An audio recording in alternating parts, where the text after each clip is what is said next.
En las primeras horas de la madrugada del 11 de agosto de 2012, un oficial del departamento del sheriff del condado de Sumner, en Tennessee, conducía por una carretera rural de 2 carriles, cuando sus faros iluminaron una figura solitaria caminando por el arcén. Era un adolescente, flaco y de aspecto frágil, vestido con una sudadera con capucha a pesar del calor sofocante del verano sureño. El oficial redujo la velocidad y encendió las luces de emergencia, preguntándose qué estaría haciendo un chico tan joven caminando solo por una carretera desierta a esa hora de la noche. Cuando el oficial se bajó de su patrulla y se acercó al chico, notó algo extraño en su comportamiento. El adolescente no parecía sorprendido ni preocupado por la presencia de la policía.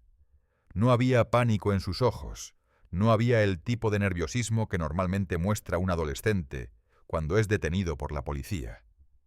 En cambio, había una calma inquietante, casi sobrenatural, en su comportamiento. «¿Cómo te llamas?», preguntó el oficial.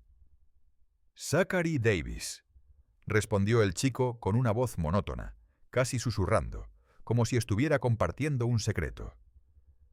«¿Qué estás haciendo aquí afuera a esta hora?». La respuesta que Zachary Davis dio a continuación enviaría escalofríos por la columna vertebral del oficial experimentado y daría inicio a uno de los casos más perturbadores de homicidio juvenil que Tennessee había visto jamás. Sin un atisbo de emoción, sin lágrimas, sin temblor en su voz, Zachary Davis confesó que acababa de matar a su madre. No con un cuchillo en un momento de pasión, no con un arma de fuego en un acto impulsivo. Había tomado un mazo de demolición, una herramienta pesada diseñada para destruir paredes y concreto, y la había usado para golpear la cabeza de su madre una y otra vez mientras ella dormía en su cama. Entre 8 y 15 golpes, según más tarde se determinaría. Cada uno de ellos entregado con fuerza suficiente para fracturar su cráneo, para destruir su cerebro, para acabar con la vida de la mujer que le había dado la suya. Y cuando el sheriff Sonny Weatherford más tarde le preguntó a Zachary Davis cómo se sintió al matar a su madre, el adolescente de 15 años respondió con 4 palabras que definirían su caso y horrorizarían a todos los que las escucharan. «No sentí nada».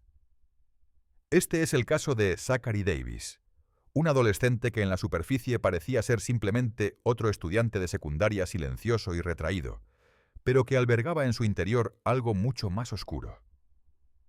Es la historia de una familia destrozada por la tragedia, de un sistema de salud mental que falló a un niño que claramente necesitaba ayuda, y de una noche de violencia que terminaría con una madre muerta y un adolescente enfrentando el resto de su vida en prisión.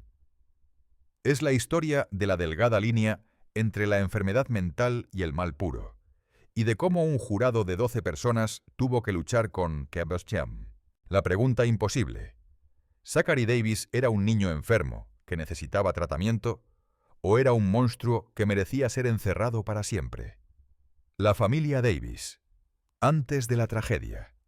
Para entender cómo Zachary Davis se convirtió en el tipo de persona capaz de matar a su propia madre, primero debemos retroceder y examinar a la familia Davis antes de que todo se desmoronara. En muchos sentidos, eran una familia estadounidense típica, el tipo de familia que podrías encontrar en cualquier vecindario suburbano de clase media en Estados Unidos. Melanie Davis había nacido y crecido en Australia, pero se mudó a Hendersonville, Tennessee, para casarse con Chris Davis. Hendersonville es una ciudad de aproximadamente 50.000 habitantes, ubicada justo al noreste de Nashville, conocida por sus vecindarios tranquilos, buenas escuelas y fuerte sentido de comunidad. Es el tipo de lugar donde las familias crían a sus hijos, donde los vecinos se conocen por sus nombres, donde la vida se desarrolla a un ritmo cómodo y predecible. Chris y Melanie Davis parecían tener todo lo que querían. Tuvieron 2 hijos varones. Primero llegó Josh, y 2 años después nació Zachary Everett Davis, el 27 de julio de 1997. Vivían en una casa bonita en un vecindario de clase media, el tipo de hogar con un patio donde los niños podían jugar y un garaje lleno de bicicletas y equipo deportivo. Melanie trabajaba como asistente legal, un trabajo que requería atención al detalle y largas horas, pero que le proporcionaba un ingreso estable para la familia. En su tiempo libre, Melanie era una atleta dedicada que participaba en triatlones, esas competencias agotadoras que combinan natación, ciclismo y carrera. Entrenar para triatlones requiere una disciplina increíble, levantándose temprano para nadar vueltas en la piscina antes del trabajo, saliendo a correr por las noches, pasando los fines de semana en largos paseos en bicicleta. Pero Melanie amaba el desafío. Amaba la sensación de logro cuando cruzaba la línea de meta después de horas de esfuerzo extenuante. Josh, el hijo mayor, era un niño típico en todos los sentidos. Jugaba fútbol americano en la escuela secundaria, tenía amigos, sacaba calificaciones decentes. Era el tipo de hijo con el que cualquier padre se sentiría orgulloso, equilibrado y bien ajustado y aparentemente en camino a un futuro exitoso. Y luego estaba Zachary. Incluso antes de la tragedia que definiría su vida, Zachary siempre había sido diferente. Donde Josh era extrovertido y sociable, Zachary era tranquilo y retraído. Donde Josh prosperaba en situaciones sociales, Zachary prefería la soledad. Pero ser tranquilo y retraído no es necesariamente anormal para un niño. Muchos niños son introvertidos por naturaleza, prefieren la compañía de libros y videojuegos a las multitudes ruidosas y las actividades grupales.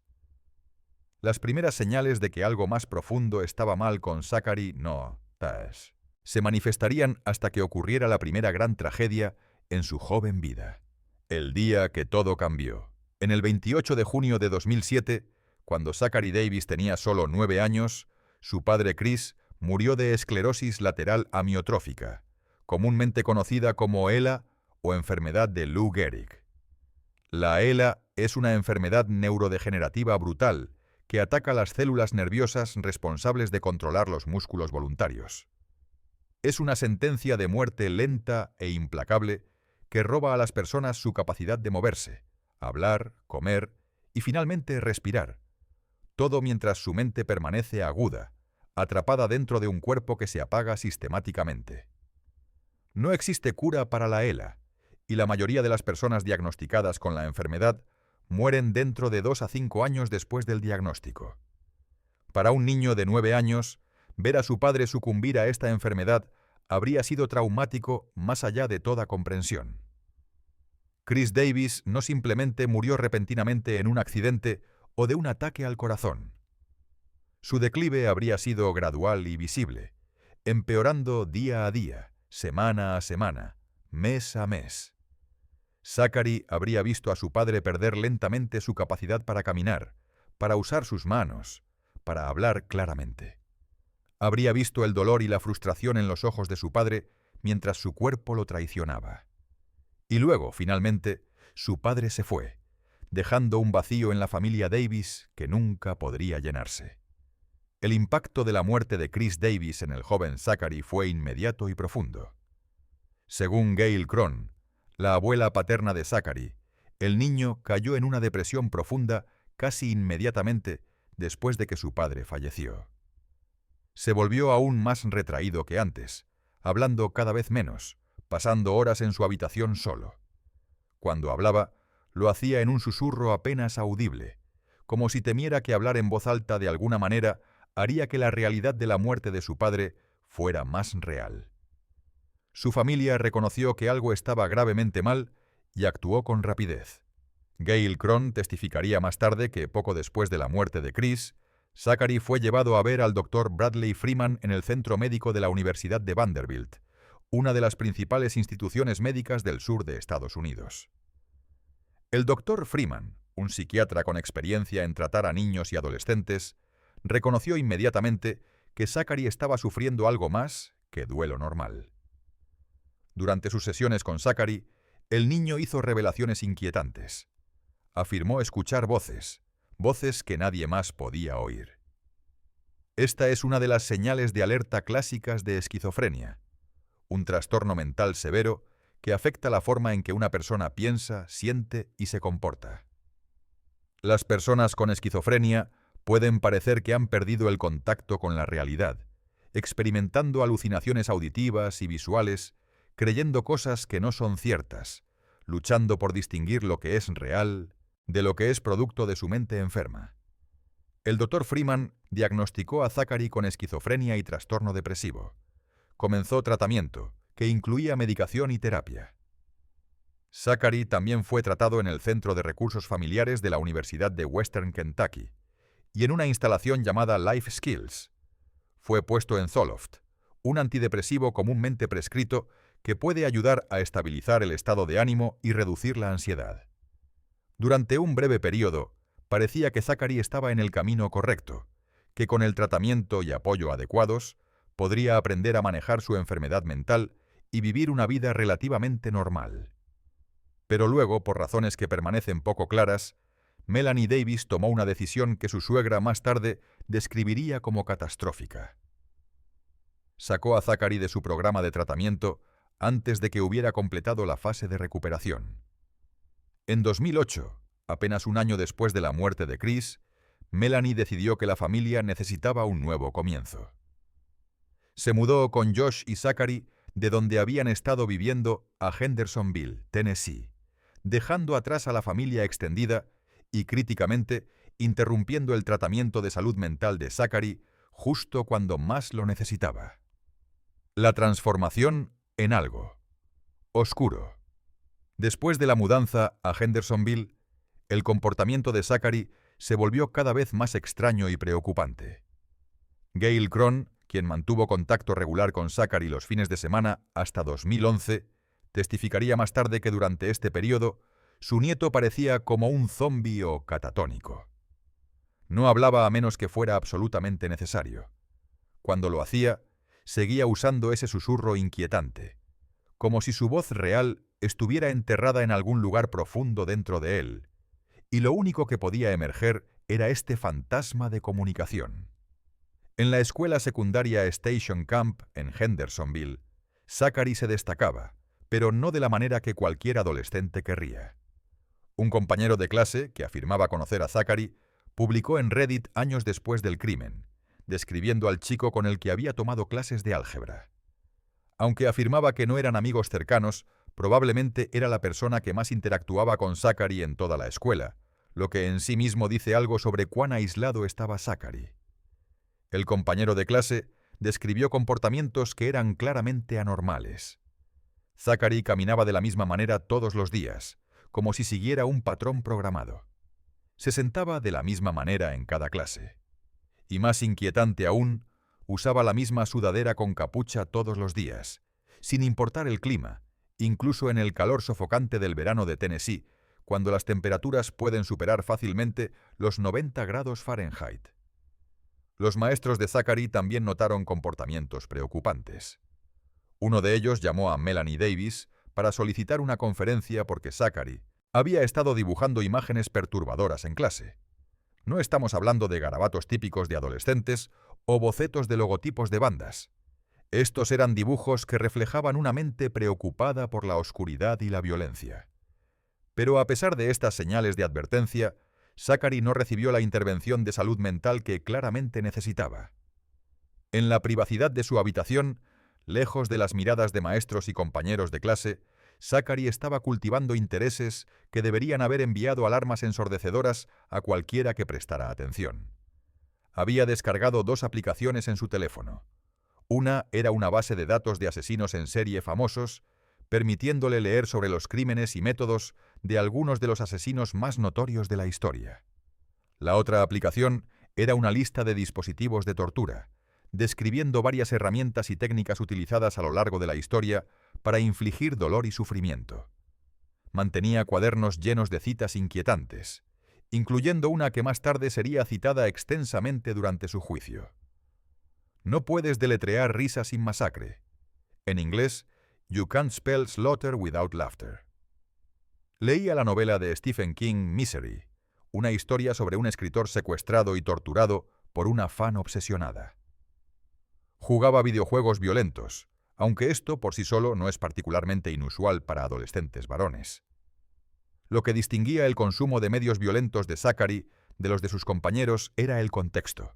No era solo entretenimiento para él. Estaba estudiando, estaba aprendiendo, estaba alimentando algo oscuro dentro de él que crecía más fuerte cada día. Y luego, en algún momento de 2012, Zachary Davis comenzó a planear algo impensable. Comenzó a planear matar a su madre. La noche del asesinato. El 10 de agosto de 2012 comenzó como una noche ordinaria para la familia Davis. Melanie, Josh y Zachary salieron juntos a ver una película, uno de esos rituales familiares normales que millones de familias estadounidenses disfrutan en cualquier fin de semana determinado. Compraron palomitas de maíz, se sentaron en la oscuridad del cine, vieron imágenes parpadeantes en la pantalla. Para Josh y Melanie era solo otra noche agradable. Para Zachary era la calma antes de la tormenta. Ya había tomado su decisión. Ya sabía lo que iba a hacer cuando regresaran a casa. Cuando la familia regresó a su casa en Hendersonville esa noche, Zachary fue a su habitación y empacó algunas pertenencias en una mochila. No muchas cosas, solo lo esencial que pensaba que necesitaría después. Luego se metió en la cama y esperó. Esperó a que la casa se quedara en silencio. Esperó a que su madre se durmiera. Esperó a que llegara el momento adecuado. En algún momento, después de la medianoche, Zachary Davis salió silenciosamente de su habitación. Se dirigió al garaje o al cobertizo, donde sabía que había un mazo de demolición, una herramienta pesada con una cabeza de metal sólido diseñada para romper concreto y ladrillo. El peso de la herramienta solo habría hecho que fuera difícil para un adolescente de 15 años llevarla, pero Zachary logró llevarla de vuelta a la casa sin hacer ruido suficiente para despertar a alguien. Se dirigió al dormitorio de su madre. Melanie Davis estaba profundamente dormida en su cama, exhausta por su día de trabajo y el entrenamiento de triatlón que sin duda había hecho esa noche. No tenía idea de que su hijo menor estaba parado en la puerta de su habitación, sosteniendo un arma, contemplando el acto más impensable que un niño podría cometer contra un padre. Zachary Davis entró en la habitación. Levantó el mazo sobre su cabeza y luego lo bajó con toda la fuerza que pudo reunir, golpeando a su madre en la cabeza mientras dormía. El primer golpe habría sido devastador, fracturando su cráneo, causando un trauma cerebral masivo. Pero Zachary no se detuvo con un golpe. Golpeó de nuevo, y de nuevo, y de nuevo. Los testigos forenses más tarde determinarían que golpeó a su madre entre 8 y 15 veces. Cada golpe habría hecho más daño a su cerebro, convirtiendo lo que una vez fue una mujer vibrante y atlética en un cuerpo destrozado e irreconocible. Cuando le preguntaron más tarde por qué golpeó a su madre tantas veces, Zachary Davis respondió con una lógica escalofriante. Quería asegurarme de que estuviera muerta. No hubo vacilación en su voz cuando dijo estas palabras. No hubo horror al recordar lo que había hecho. Solo una declaración simple y directa de intención. Y cuando le preguntaron cómo se sintió mientras mataba a su madre, cuando le preguntaron qué emociones experimentó durante esos momentos horribles, Zachary Davis dio una respuesta que se convertiría en la característica definitoria de su caso. No sentí nada. En su confesión en video a la policía, Zachary incluso admitió que se había reído mientras acababa con la vida de su madre. Cuando el detective le preguntó qué era tan gracioso, Zachary respondió que no sabía. No podía explicar la risa, no tenía sentido ni siquiera para él. Era como si su respuesta emocional a los eventos estuviera completamente desconectada de la realidad de lo que estaba sucediendo. Después de matar a su madre, Zachary Davis no huyó inmediatamente de la casa. En su lugar, procedió a implementar la segunda fase de su plan. Fue a la sala de juegos de la casa, un espacio donde probablemente la familia había pasado innumerables horas felices juntos, jugando videojuegos, viendo películas, riendo y disfrutando de la compañía del otro. Zachary vertió gasolina por la habitación. También vertió whisky, el alcohol añadiendo combustible adicional al fuego que estaba a punto de encender. Luego encendió una cerilla y prendió fuego a la habitación. El objetivo era claro. Zachary quería que su hermano mayor Josh, que todavía estaba durmiendo en su habitación, muriera en el incendio. Más tarde afirmaría que su hermano lo había abusado sexualmente y que su madre se había negado a hacer algo al respecto, pero estas afirmaciones nunca fueron corroboradas por ninguna evidencia. Josh testificaría más tarde que las acusaciones eran completamente falsas y que no tenía idea de que su hermano albergaba tales pensamientos hasta el juicio. La verdad probablemente sea más simple y más aterradora. Zachary quería matar a su hermano no por ninguna razón racional, sino porque su mente enferma le dijo que lo hiciera. Con el fuego ardiendo y su madre muerta en su habitación, Zachary Davis tomó su mochila y salió de la casa. Simplemente comenzó a caminar. No tenía un plan real sobre a dónde ir o qué hacer a continuación. Solo caminaba, poniendo distancia entre él y la escena de sus crímenes, con esa calma inquietante que se había convertido en su estado predeterminado. Dentro de la casa en llamas, Josh Davis se despertó por el olor del humo. Logró escapar de la casa antes de que las llamas lo atraparan, sobreviviendo por pura suerte y sus propios instintos de supervivencia. Corrió a la casa de un vecino y llamó al 911, reportando que su casa estaba en llamas y que su madre estaba dentro. Los bomberos respondieron rápidamente, pero ya era demasiado tarde para Melanie Davis. Cuando finalmente pudieron entrar en la casa después de extinguir el fuego, encontraron su cuerpo en el dormitorio, su cabeza destrozada más allá del reconocimiento. La confesión y la investigación. Cuando el oficial del sheriff del condado de Sumner encontró a Zachary Davis caminando por esa carretera rural aproximadamente 8 kilómetros de su casa, el adolescente no intentó huir ni resistirse al arresto. Subió al coche de patrulla voluntariamente y fue llevado a la estación del sheriff para ser interrogado. Lo que siguió fue uno de los interrogatorios más inquietantes jamás grabados en video en el sistema de justicia juvenil de Tennessee. Sentado en una sala de interrogación estéril, bajo luces fluorescentes brillantes, Zachary Davis confesó sus crímenes con una falta de emoción que perturbó profundamente a todos los que estuvieron presentes. El sheriff Sonny Weatherford más tarde describiría la expresión en el rostro de Zachary durante la confesión como una sonrisa malévola, una expresión que sugería que Zachary encontraba algo divertido o satisfactorio en lo que había hecho. El video de la confesión se mostraría más tarde en el tribunal, y es profundamente inquietante de ver. Zachary habla en esa voz monótona característica, como si estuviera describiendo algo mundano como su día escolar en lugar de admitir un matricidio. No hay lágrimas. No hay temblor en sus manos. No hay signos de remordimiento o arrepentimiento. Solo una recitación plana y sin emociones de cómo mató a su madre y trató de matar a su hermano. Durante el interrogatorio, Zachary hizo una afirmación que más tarde se convertiría en central para su defensa. Dijo que escuchó la voz de su padre diciéndole que matara a su madre. Su padre, por supuesto, había muerto 5 años antes. Esta afirmación de escuchar la voz de su padre muerto dirigiéndolo a cometer asesinato sería presentada por sus abogados defensores como evidencia de que Zachary estaba en medio de un episodio psicótico en el momento del asesinato, que no estaba en contacto con la realidad, que estaba actuando bajo la influencia de una enfermedad mental severa en lugar de libre albedrío. Pero la fiscal asistente Tara Wiley más tarde señalaría una inconsistencia crucial en la historia de Zachary. No había mencionado escuchar la voz de su padre hasta después de su primera audiencia en el tribunal de menores. En sus confesiones iniciales inmediatamente después del arresto, no había dicho nada sobre voces o alucinaciones.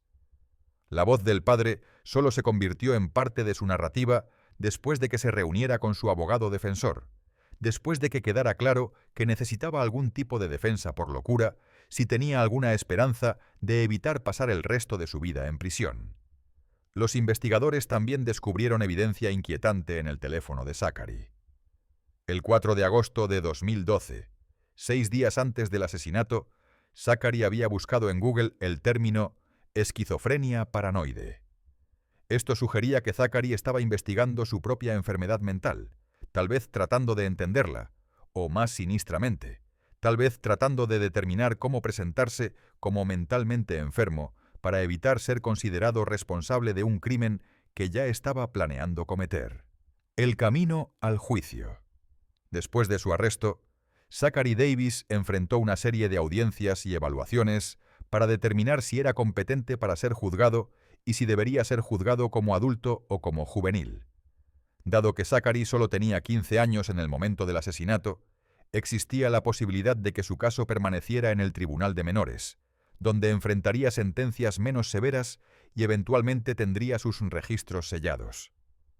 Pero la naturaleza atroz de su crimen, la premeditación evidente y la completa falta de remordimiento hicieron que los fiscales buscaran transferir su caso al Tribunal de Adultos. En Tennessee, como en muchos estados, los menores acusados de asesinato en primer grado pueden ser juzgados como adultos dependiendo de varios factores, incluyendo la edad del acusado, la naturaleza del crimen y el historial criminal previo. Primero vino la audiencia de competencia. Los abogados defensores de Zachary argumentaron que no era competente para ser juzgado, que su enfermedad mental era tan severa que no podía entender los procedimientos legales en su contra o ayudar adecuadamente en su propia defensa. Sin embargo, después de extensas evaluaciones psicológicas, el tribunal determinó que Zachary era competente. Entendía que estaba acusado de asesinato. Entendía que enfrentaba potencialmente cadena perpetua. Podía comunicarse con sus abogados y comprender los conceptos básicos del sistema legal. El hecho de que tuviera una enfermedad mental no significaba automáticamente que fuera incompetente para ser juzgado. Luego vino la decisión de transferir el caso de Zachary al Tribunal de Adultos. El Tribunal de Menores determinó que, dados los hechos horribles del caso, Zachary debería ser juzgado como adulto. Esto significaba que enfrentaría los mismos cargos y las mismas penas potenciales que un asesino adulto, incluyendo la posibilidad de cadena perpetua sin libertad condicional. Zachary fue acusado por un gran jurado del condado de Sumner de 3 cargos: asesinato premeditado en primer grado, intento de asesinato premeditado en primer grado y incendio provocado agravado. Cada cargo conllevaba penas de prisión sustanciales si era condenado. La defensa por locura y el testimonio de expertos. La estrategia de defensa de Zachary era clara desde el principio. Se declararía no culpable por razón de locura. Su abogado defensor, Randy Lucas, argumentaría que Zachary sufría de una enfermedad mental no tratada en el momento del asesinato, que esta enfermedad mental afectó tan severamente su juicio que no podía formar la intención criminal necesaria para cometer asesinato en primer grado. Para apoyar esta defensa, la defensa llamó al Dr. Bradley Freeman, el psiquiatra que había tratado a Zachary después de la muerte de su padre. El Dr. Freeman testificó que Zachary cumplía con todos los criterios diagnósticos para esquizofrenia, un trastorno mental severo que puede causar alucinaciones, delirios y desorganización del pensamiento. El Dr. Freeman explicó al jurado que cuando Zachary mató a su madre, estaba actuando bajo la influencia de su psicosis.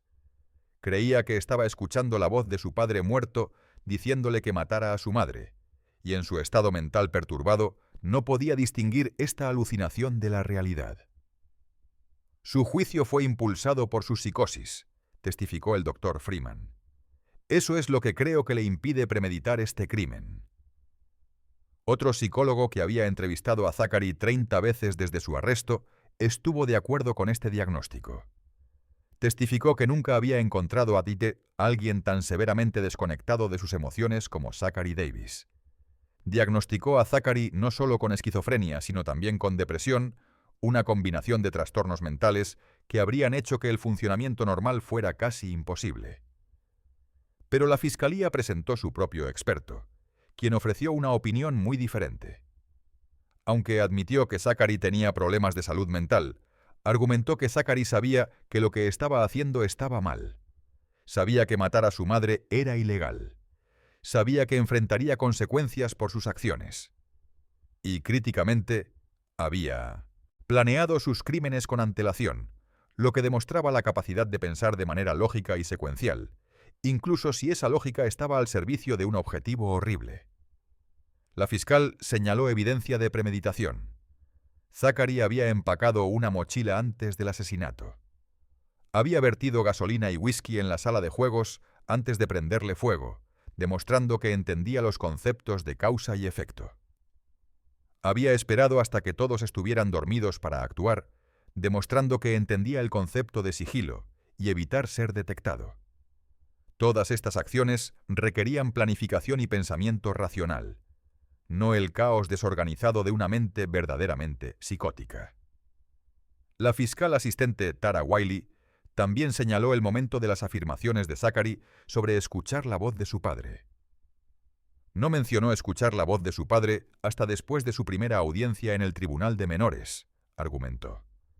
Esto no es una psicosis genuina, es una historia fabricada diseñada para evitar la responsabilidad por sus acciones. El juicio y el testimonio. Impactante. El juicio de Zachary Davis comenzó en abril de 2015, casi 3 años después del asesinato de su madre. La sala del tribunal estaba llena a capacidad, con miembros de la familia de Melanie Davis sentados en un lado de la galería y partidarios de Zachary, principalmente su abuela Gail Cron, sentados en el otro. Los medios de comunicación cubrieron extensamente el caso, fascinados por la imagen del niño asesino de aspecto frágil acusado de uno de los crímenes más horribles imaginables. El jurado, compuesto de 7 hombres y 5 mujeres, tendría la tarea imposible de decidir si Zachary era culpable de asesinato en primer grado o si su enfermedad mental lo hacía no responsable de sus acciones. Para condenar por asesinato en primer grado, el jurado tendría que creer que Zachary había premeditado el asesinato, que lo había planeado con anticipación y lo había ejecutado intencionalmente. Si creían que estaba actuando bajo la influencia de una enfermedad mental tan severa que no podía formar intención criminal, podrían encontrarlo no culpable por razón de locura. Los argumentos de apertura establecieron el escenario para lo que sería un juicio de 4 días intensamente emocional. El fiscal general del condado de Sumner, Ray Whitley, pintó un retrato de Zachary como un asesino calculador a sangre fría. Había armonía en la casa, dijo Whitley al jurado. Zach Davis había planeado y tenía la intención de matar a su madre y a su hermano, y esta noche era la noche. Randy Lucas, el abogado defensor de Zachary, contraatacó con su propia narrativa. Aunque admitió que Zachary había matado a su madre, argumentó que la admisión no era lo mismo que la culpabilidad. Verán una confesión grabada en video de Zachary, dijo Lucas al jurado. Pero el hecho de que admita haber matado a su madre no significa que sea culpable de asesinato en primer grado. Estaba sufriendo de una enfermedad mental no tratada en el momento del asesinato, y por esta razón no debería ser considerado responsable de sus acciones. Durante el juicio, el comportamiento de Zachary en la sala del tribunal se convirtió en evidencia en sí mismo. Se reía inapropiadamente en momentos extraños, produciendo risas maníacas que no tenían conexión con nada que estuviera sucediendo. Sus abogados intentaron explicar este comportamiento como un síntoma de su enfermedad mental, pero para muchos observadores parecía inquietantemente similar al comportamiento que había mostrado cuando confesó el asesinato, una desconexión completa de la gravedad de la situación. Y luego, en el tercer día del juicio, Zachary Davis hizo algo que sorprendió a todos en la sala del tribunal, incluido su propio abogado defensor. Tomó el estrado para testificar en su propia defensa y cuando lo hizo, cambió su historia por completo. «No lo hice», declaró. «Asumí la culpa por mi hermano. Yo no lo hice. Él la mató con un mazo». La sala del tribunal estalló en conmoción. Hasta este punto, Zachary había confesado consistentemente haber matado a su madre. Había proporcionado confesiones escritas y grabadas en video detallando exactamente cómo lo hizo. Su sangre estaba salpicada en su ropa, y ahora, repentinamente, estaba afirmando que su hermano Josh era el verdadero asesino. Cuando su abogado defensor Randy Lucas le recordó que había 2 confesiones, una escrita y una grabada en video, Zachary simplemente repitió: «Yo no la maté». Era una estrategia desesperada que no tenía sentido y que solo sirvió para socavar cualquier credibilidad que pudiera haber tenido con el jurado. Incluso su propio abogado defensor admitió abiertamente en el tribunal que Zachary Davis había matado a su madre. La defensa no estaba tratando de argumentar inocencia, estaba tratando de argumentar locura. Este repentino intento de culpar a su hermano era contraproducente espectacularmente. El veredicto y la sentencia. Después de 4 días de testimonio, el caso fue al jurado. Deliberaron durante varias horas, luchando con la pregunta imposible que se les había planteado.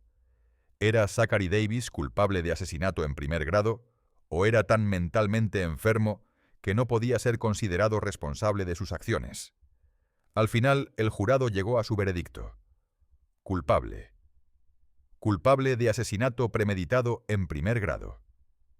Culpable de intento de asesinato premeditado en primer grado. Culpable de incendio provocado agravado. El jurado había concluido que, aunque Zachary tenía problemas de salud mental, sabía que lo que estaba haciendo estaba mal, y había elegido hacerlo de todos modos. La premeditación era evidente en la forma en que empaató sus pertenencias, esperó hasta que todos estuvieran dormidos, y luego ejecutó su plan metódicamente. La condena por asesinato en primer grado conllevaba una sentencia automática de cadena perpetua. Pero quedaba una pregunta crucial. ¿Sería cadena perpetua con o sin posibilidad de libertad condicional? La audiencia de sentencia tuvo lugar el 5 de junio de 2015. Fue un día cargado de emoción en el que tanto la familia de la víctima como la familia de Zachary tuvieron la oportunidad de dirigirse al tribunal. Gail Cron, la abuela paterna de Zachary, hizo un llamado apasionado por clemencia. Habló del niño que había conocido antes de que la muerte de su padre lo destrozara, del sistema de salud mental que había fallado en darle el tratamiento que desesperadamente necesitaba, de cómo la tragedia podría haberse evitado si solo Melanie no lo hubiera sacado de su programa de tratamiento antes de tiempo. Si mi nieto hubiera recibido el tratamiento de salud mental adecuado, declaró con lágrimas corriendo por su rostro, esto no habría sucedido. Cada maestro, cada consejero escolar debería ser juzgado junto a Zach. Zach no es un monstruo, es un niño que cometió un error terrible. Pero el juez D. David Gay, quien presidía el caso, tenía una opinión muy diferente. Antes de pronunciar la sentencia, dirigió comentarios directamente a Zachary Davis, quien permaneció sentado con su expresión plana habitual, mostrando poca o ninguna emoción. «Lo que me molesta», dijo el juez Gay, «es que no has mostrado arrepentimiento, ningún remordimiento, por asesinar a tu propia madre a los 15 años». El juez hizo referencia a la evidencia que se había presentado durante el juicio. Las aplicaciones de teléfono sobre asesinos en serie y dispositivos de tortura, el cuaderno con la cita «No puedes deletrear risa sin masacre», y lo más condenatorio de todo, la declaración de Zachary a la policía. «No sentí nada cuando la maté». El juez también mencionó que había visto la entrevista de Zachary con el Dr. Phil, que había sido grabada 2 meses antes del juicio y transmitida nacionalmente en la televisión. En esa entrevista, Zachary había detallado el asesinato con su voz monótona característica. Cuando el Dr. Phil le preguntó por qué golpeó a su madre casi 20 veces, Zachary respondió simplemente: «Quería asegurarme de que estuviera muerta». El Dr. Phil había intentado mostrar compasión por el adolescente perturbado, diciendo: «Cuando miro en tus ojos no veo maldad, veo a alguien perdido». Pero el juez Gay no estaba de acuerdo con esa evaluación. «Te volviste malvado, señor Davis», declaró el juez. «Fuiste al lado oscuro. Es así de simple». Para el cargo de asesinato en primer grado, Zachary Davis recibió la sentencia obligatoria de cadena perpetua. Para el intento de asesinato en primer grado, recibió 20 años con elegibilidad de liberación del 30%. Para el incendio provocado agravado, recibió otros 20 años con elegibilidad de liberación del 100%. El juez ordenó que las 2 sentencias de 20 años se ejecutaran, concurrentemente entre sí, pero consecutivamente a la sentencia de cadena perpetua. El resultado final: Zachary Davis debe cumplir un mínimo de 71 años en prisión antes de ser elegible para libertad condicional. Dado que nació en 1997, tendría 88 años antes de poder siquiera aparecer ante una junta de libertad condicional. Y la elegibilidad para libertad condicional no garantiza la liberación. La junta tendría que determinar si ya no representa un peligro para la sociedad, si ha mostrado remordimiento genuino, si ha sido rehabilitado. Dada la naturaleza de su crimen y su completa falta de remordimiento, es dudoso que alguna vez sea liberado. El legado y las preguntas sin respuesta. El caso de Zachary Davis plantea preguntas inquietantes que no tienen respuestas fáciles. ¿Era un niño enfermo que necesitaba tratamiento o era un monstruo que merecía estar encerrado para siempre? La respuesta probablemente sea algún lugar entre estos dos extremos. Zachary claramente sufría de enfermedades mentales graves. El diagnóstico de esquizofrenia y trastorno depresivo no era controvertido. Incluso los expertos de la fiscalía admitieron que tenía problemas de salud mental. La pregunta no era si estaba enfermo, sino si su enfermedad lo hacía incapaz de controlar sus acciones o entender que lo que estaba haciendo estaba mal. El jurado concluyó que, a pesar de su enfermedad mental, Zachary sabía que matar a su madre estaba mal, y eligió hacerlo de todos modos. La evidencia de premeditación era simplemente demasiado fuerte para ignorar. Pero esto no significa que su enfermedad mental fuera irrelevante. Si Zachary hubiera recibido el tratamiento adecuado después de la muerte de su padre, si no lo hubieran sacado de su programa de recuperación justo cuando estaba comenzando a mejorar, ¿esta tragedia se podría haber evitado? La abuela de Zachary, Gail Cron, ciertamente cree que sí. En sus comentarios al tribunal, argumentó apasionadamente que el sistema de salud mental, el sistema escolar e incluso la propia madre de Zachary fallaron en darle la ayuda que necesitaba. Cada maestro, cada consejero escolar debería ser juzgado junto a Zach, declaró, una declaración que habla de su creencia de que múltiples adultos vieron las señales de advertencia pero no actuaron. Hay verdad en su argumento. Los maestros de Zachary notaron sus dibujos perturbadores. Su familia sabía que había sido diagnosticado con esquizofrenia y trastorno depresivo. Su comportamiento extraño, su aislamiento social, su fijación con asesinos en serie y dispositivos de tortura, todas estas eran señales de alerta gritando que algo estaba gravemente mal. Sin embargo, Zachary cayó entre las grietas del sistema, no recibiendo el tratamiento continuo que claramente necesitaba. Pero reconocer que el sistema falló a Zachary Davis no es lo mismo que excusar lo que hizo. Muchos niños sufren traumas. Muchos niños pierden a un padre a una edad joven. Muchos niños luchan con enfermedades mentales. La gran mayoría de estos niños no crecen para matar a sus madres con mazos de demolición. Tiene que haber algo más allá de la enfermedad mental, algo en el núcleo esencial de quién era Zachary Davis, que lo hizo capaz de tal violencia. El juez Gay creía que había visto esa oscuridad en Zachary. «Te volviste malvado», le dijo a Zachary. «Fuiste al lado oscuro». No estaba hablando de enfermedad mental. Estaba hablando de elección moral, de un adolescente que, enfermo o no, eligió actuar sobre sus impulsos más oscuros en lugar de buscar ayuda o resistirlos. Reflexiones finales. Zachary Davis está actualmente cumpliendo su sentencia en el sistema penitenciario de Tennessee. Ahora tiene 27 años, más del doble de la edad que tenía cuando mató a su madre. Ha pasado la totalidad de su vida adulta en prisión, y dada la duración de su sentencia, pasará esencialmente el resto de su vida allí también. ¿Ha cambiado durante su tiempo en prisión? ¿Ha desarrollado finalmente la capacidad para el remordimiento y la empatía que estaba tan notoriamente ausente durante su juicio? No tenemos forma de saberlo. Los registros penitenciarios no están disponibles públicamente, y Zachary no ha dado entrevistas ni hecho declaraciones públicas desde su condena. Lo que sí sabemos es que su caso se ha convertido en uno de los más infames en la historia del sistema de justicia juvenil de Tennessee. Es citado en debates sobre cómo el sistema legal debe manejar a delincuentes juveniles con enfermedades mentales graves.